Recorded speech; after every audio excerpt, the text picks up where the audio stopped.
MrsSperry.com presents Macbeth, Act 1, Scene 5, Summary. Lady Macbeth is reading a letter from her husband. His words tell her about his meeting with the witches on the day he had won the fight against the rebels who had been trying to take power from King Duncan. Macbeth's letter says that he has had a perfectest report, an accurate report, that the witches are not mortal. They do not die, and they know more than ordinary humans. The witches had not stayed to answer his questions, and Macbeth writes that he saw them turn themselves into air and disappear.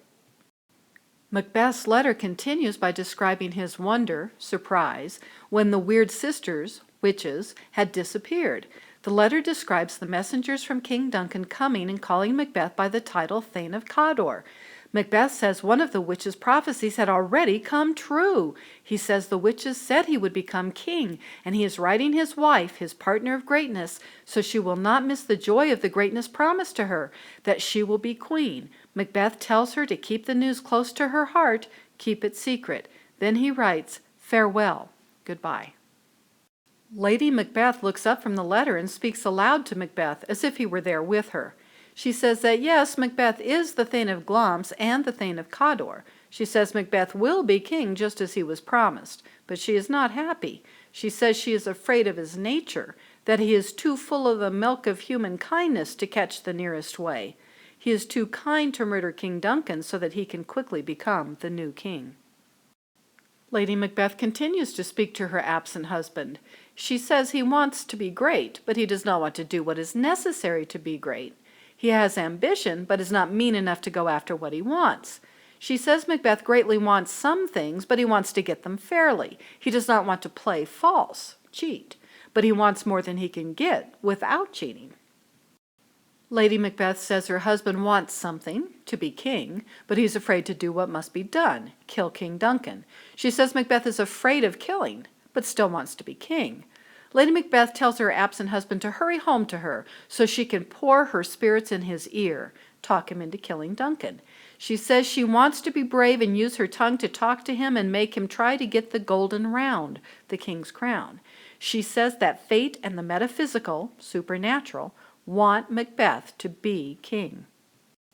While Lady Macbeth is thinking about what she will say to her husband when he gets home, a servant enters the room. She asks him what news he has, and he tells her King Duncan is coming. She is surprised, perhaps because now she suddenly truly must get ready to help Macbeth kill Duncan. She tells the servant he must be crazy to say the king is coming, because if he were, Macbeth would have sent a message. The servant says Macbeth did send a messenger who has arrived just before Macbeth is expected. The servant says the messenger was out of breath because he had come so fast. Lady Macbeth tells the servant to go and take care of the messenger because he has brought good news that King Duncan is coming. After the servant leaves, Lady Macbeth speaks her thoughts aloud. She says that the raven, the messenger, was hoarse, had a weak voice, because of his hurry to tell her that King Duncan was coming to her battlements, her home with protective walls. Lady Macbeth says Duncan's entrance to her home will be fatal, deadly to him. Note, Lady Macbeth's use of the word battlements may remind the audience of her husband fighting on battlefields. After such battles, ravens made terrible sounds above the silence of dead bodies. Ravens were seen as symbols of death. Lady Macbeth sees her home as being like a battlefield. It will be the place where Duncan will die. Lady Macbeth calls out to the spirits of evil to unsex her, make her less of a caring woman, and fill her from the top of her head to her toes with cruelty, the ability to do very bad things.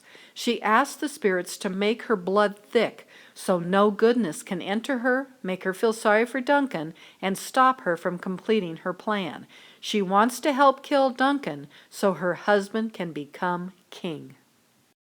Lady Macbeth asks the spirits to come out from where they hide when they wait to do evil.